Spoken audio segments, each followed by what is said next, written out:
Welcome to the Laws of Style, featuring conversations on creativity, fashion, and the law from the leading edge of our economy and culture. Hosted by noted fashion lawyer Douglas Hand. Hello and welcome to the Laws of Style. I'm your host, Douglas Hand, fashion lawyer and fashion law professor. And today, for this episode, I'm joined by the creative director and founder of the leather apparel brand Vereda, Evan O'Hara. Evan, thanks for joining us. Thank you, Doug. Awesome. Your brand is one of the few vertically integrated ateliers that produce garments with authentic wild alligator. And, how did you come to focus on such a niche area? To be honest with you, it was completely by accident. I was a vegetarian and I came across a meat processor who was throwing away the material. And from that day, I founded my company. That's fantastic. So, in a way that answers one of, I think, the listeners' pressing questions, which would be, oh my God, you're killing alligators in order to make these magnificent pieces. So tell me about alligator skins and why there are so many. The population has really grown. It's very controlled material. In the 1960s, I think the alligator population was down to about 100,000. And now there's over 5 million in Florida and Louisiana alone. Jeez, wow, that's amazing. I think of alligators as these, prehistoric creatures, having seen them, but not really up close. And, the skin itself looks very rough, very durable. How are you able to transform that into what we see in the garments, which look so supple, so beautiful? Let's do a really intricate process with many steps. There's many people involved as well, to the point where you get that leather where it's ready to be made into a garment. There's over 50 craftspeople that work just in the tanning process to get that leather, just to make it into leather. Wow. And tanning process, we hear that as lay people, and we sort of have these bucolic images of, skins laying out in the sun. And what is the tanning process? It's really not. It's a lot more scientific than laying out in the sun. Right. Yeah. So chemical based, obviously, sort of treatment, and that all takes place here in the U.S. Yes, here in the U.S., but there's alligator tanneries all over the world. Interesting. Okay, Yeah. so your production methodology, completely vertical. So Yes. you source the skins, you process them, you obviously create the patterns for your designs, you hand stain them, I imagine, Yes. and you sew each garment. Is that all? Yes. Correct? So that all happens with you and in-house, where Yes. you're seated right now. Yes. So why, I guess the first question in terms of the ability to scale that, why not outsource some of those components? I like, it's as simple as, well, I used to work with a factory here and it went out of business early on in the pandemic. And alligator is very controlled. Shipping, it's just complicated. Got it. Got it. So that wasn't an option. And the only other workshops I knew were in France and Italy. And so what I did is I bought one of every machine that the factory had and just set up my own mini factory here. And so one of the major issues that every brand in fashion faces is supply chain integrity.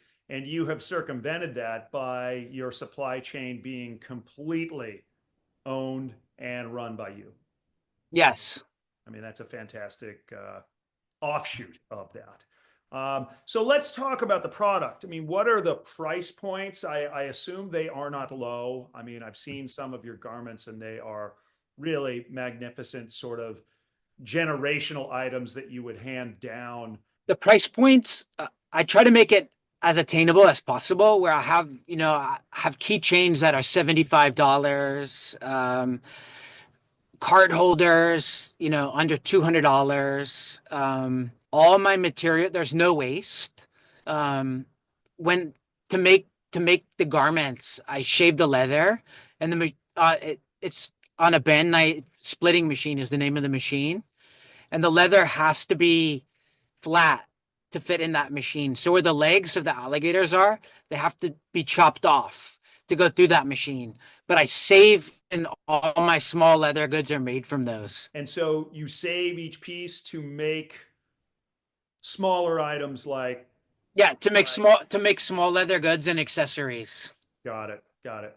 So, I mean, that element of mitigating waste broadens your line, candidly, from apparel into small accessories. Do you do any larger accessories, or is that something you view as sort of outside of your purview?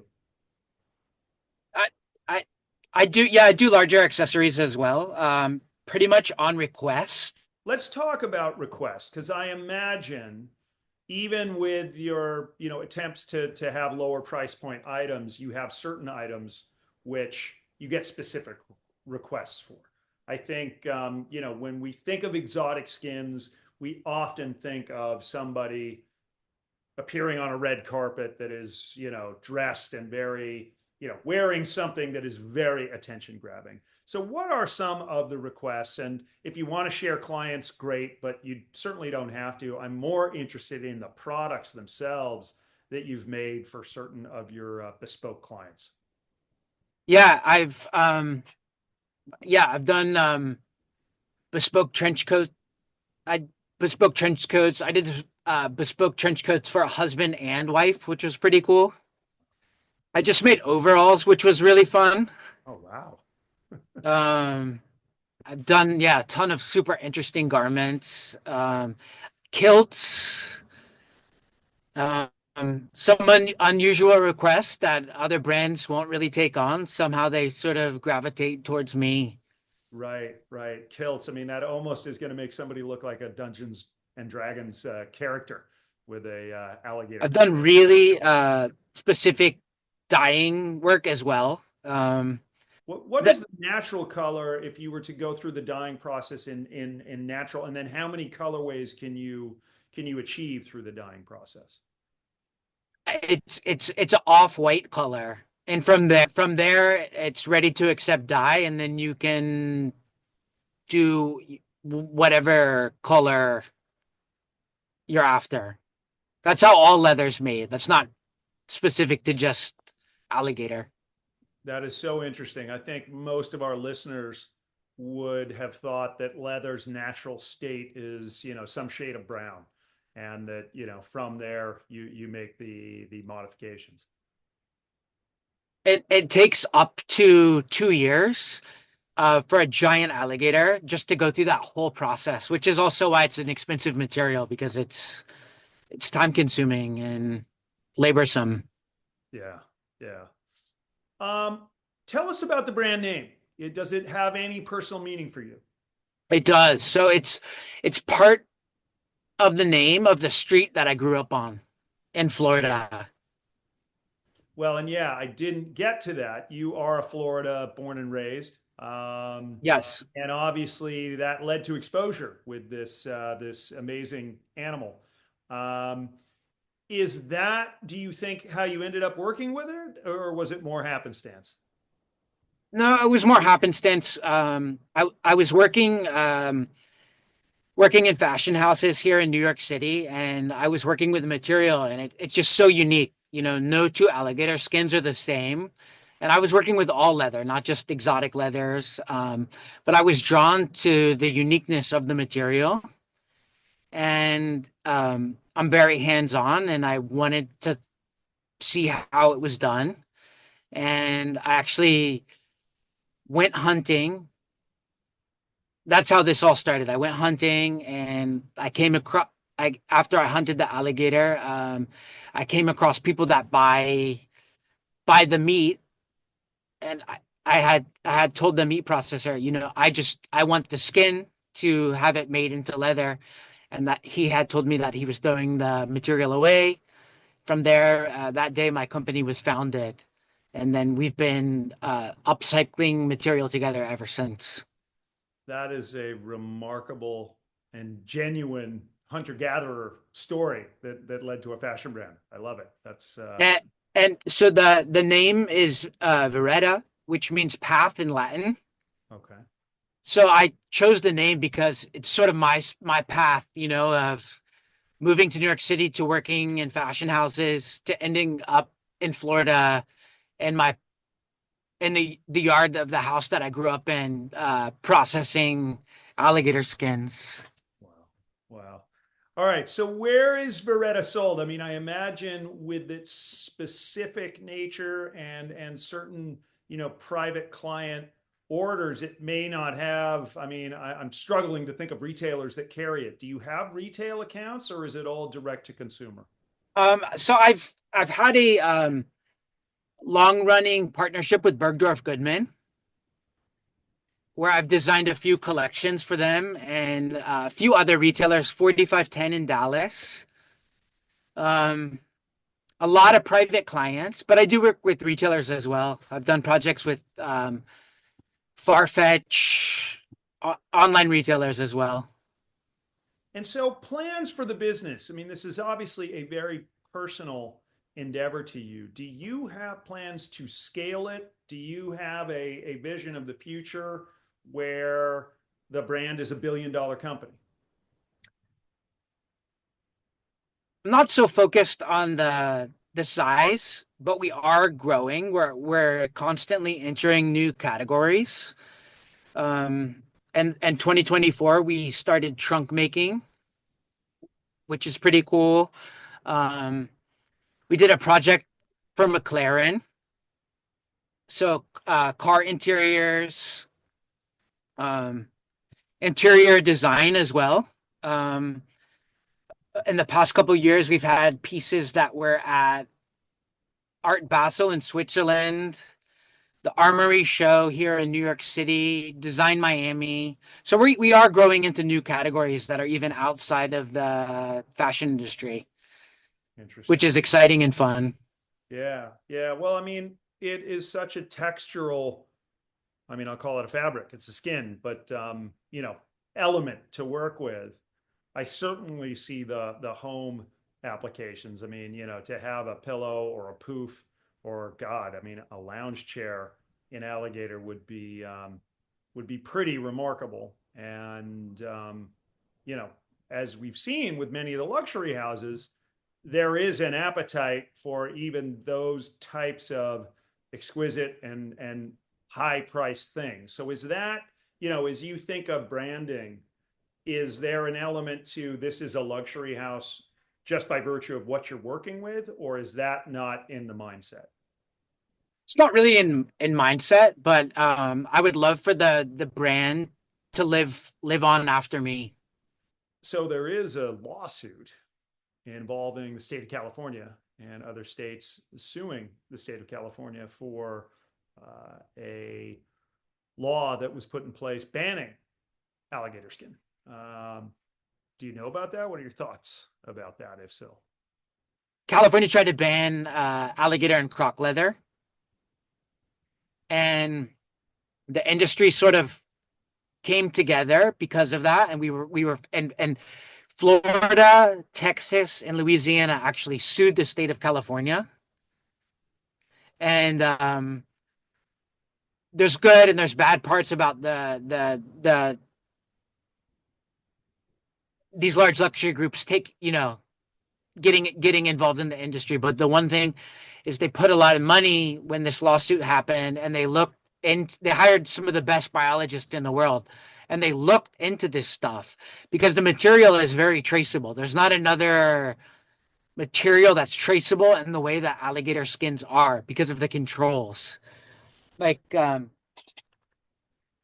Every alligator skin has a CITES tag, which is recognized worldwide, and it's fully traceable. It has a barcode and a number, so you could actually see where the alligator was harvested from, who harvested it, where it was tanned. It's fully traceable down to like the zip code where the alligator, Yeah, yeah.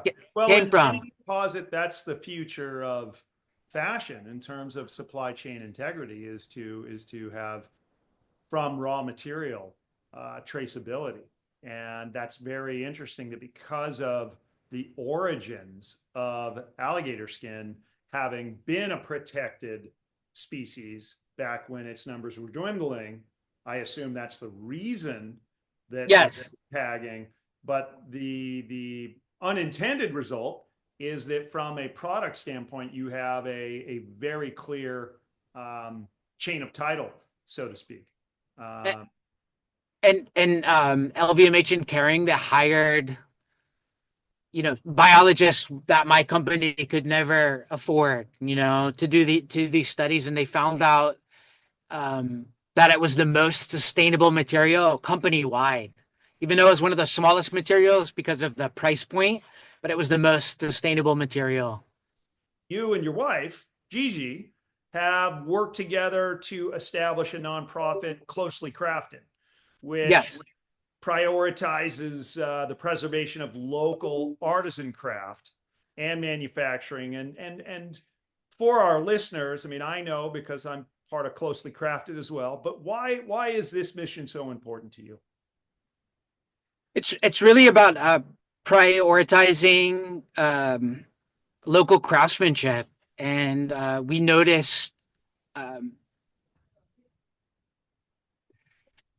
factories and different manufacturers we work with closing at an alarming rate, and the pandemic sped that up. And like I said, my the factory who I work with for a long period of time closed back in 2021.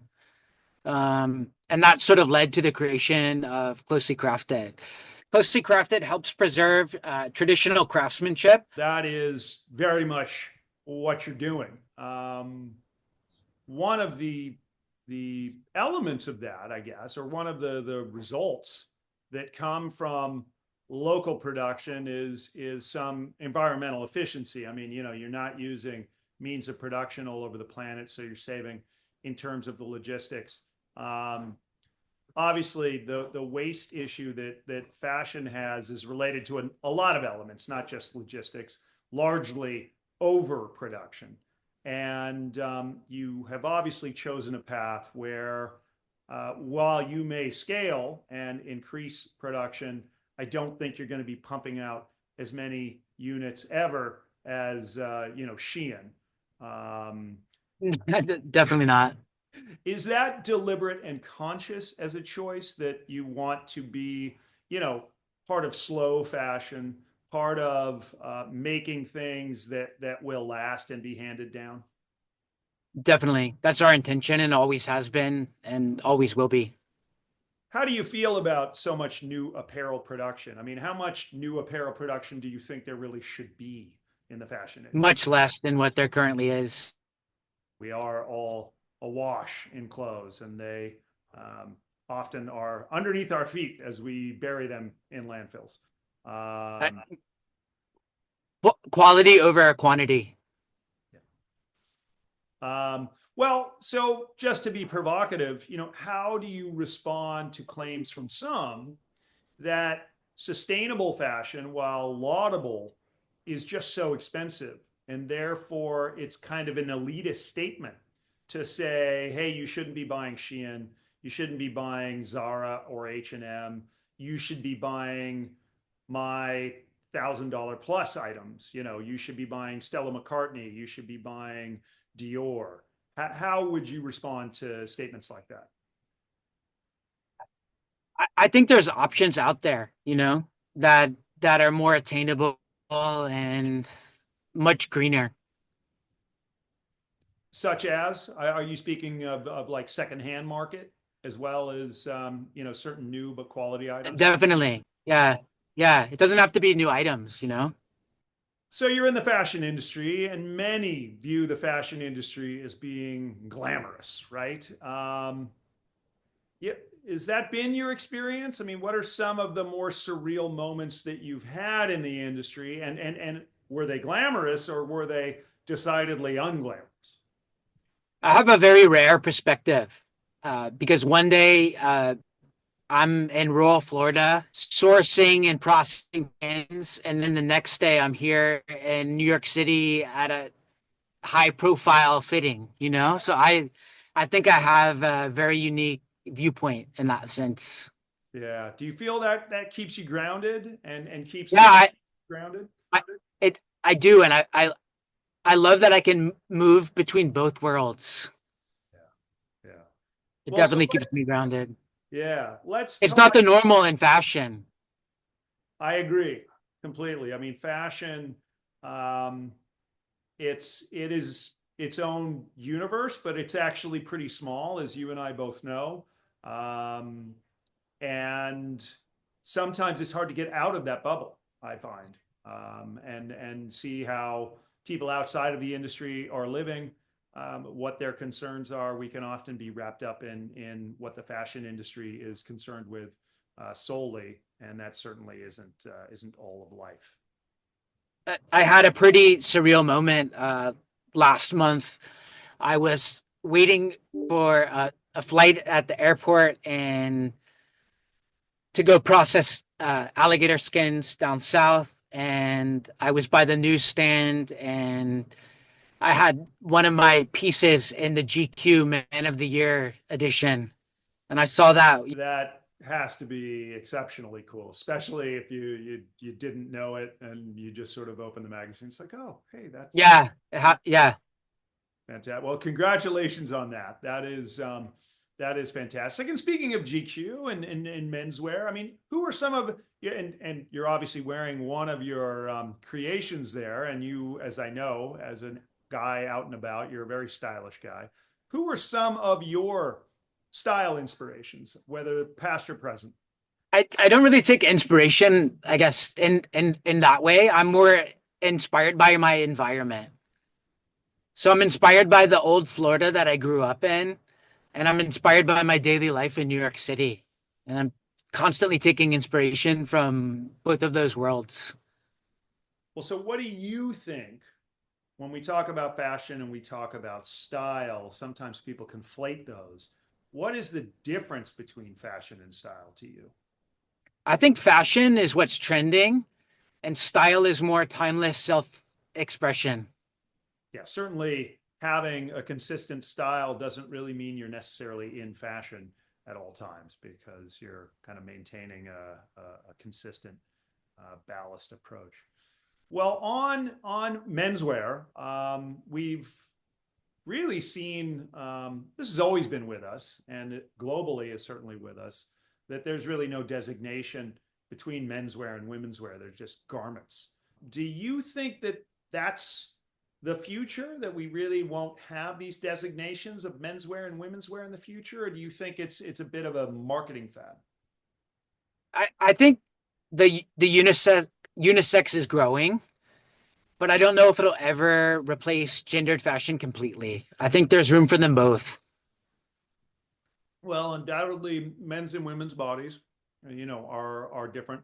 Um, Everybody's body is different, of course, but there are certain similarities.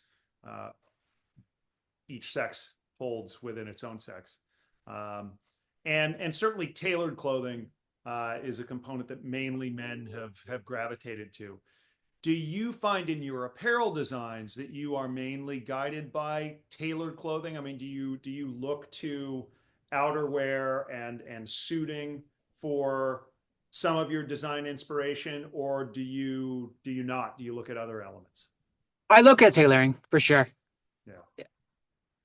What about contemporary brands that are current today? I mean, are there any that you particularly like? And if so, why? Um, I love Ralph Lauren. The factory that I took over after it closed, they produce for Purple Label, and they were owned by Ralph Lauren, so I have a deep appreciation for Ralph Lauren. Just knowing what goes into those products. I love Hermes, obviously. Berluti. Ah, yeah. I have someone on my team who worked for Berluti. Um, so I have appreciation for Berluti. Chrome Hearts is another brand I admire a lot. And there's another tailor that I work with here, Christy Rilling in New York. I don't know Okay. if you're familiar with her. I'm not. Yeah, she's built something really special here in New York. Speaking of other brands, the large European fashion conglomerates, Kering, LVMH, they continue to really dominate the luxury sector. Um, do you feel like that's a necessary model to get to that scale in luxury, or do you think independence can still thrive um, in this environment? It's challenging, but I think it's still possible. Yeah, I mean, what you are vertically integrated, which obviously insulates you from some of the exposure that a brand that is has third party suppliers that they need to rely on, particularly at this moment in time with tariffs being an issue. Is that something because your raw materials are U.S. sourced by and large? I assume they're mostly from Florida, Yeah, and are you somewhat insulated from tariff risk? I am just because I'm mostly doing everything here in America with a few exceptions, but mostly, yeah, 99+% is done here in America. Excellent. Another benefit. Uh, well, brand collaborations have become very normalized.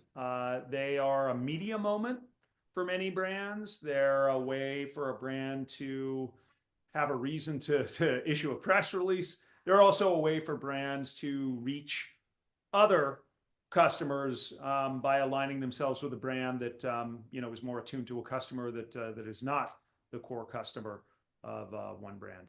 How do you feel about collaborations? Are they something that you have done or you aspire to do, or do you find them somewhat confusing? And since there are now so many of them, a little bit of just noise. I feel like they're very oversaturated at the moment, but I think if they're done right, they can be brilliant. So what are some that you've seen that you thought, wow, that was done perfectly? I may be biased here, but I love my wife Gigi did a collaboration with Disney, a few actually, and she puts so much thought into it that they feel special. It's not just cookie cutter when she sets out to do a collaboration.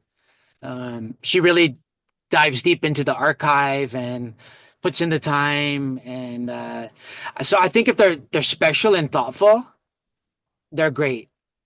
Yeah. Well, it's okay to be biased about your wife's work.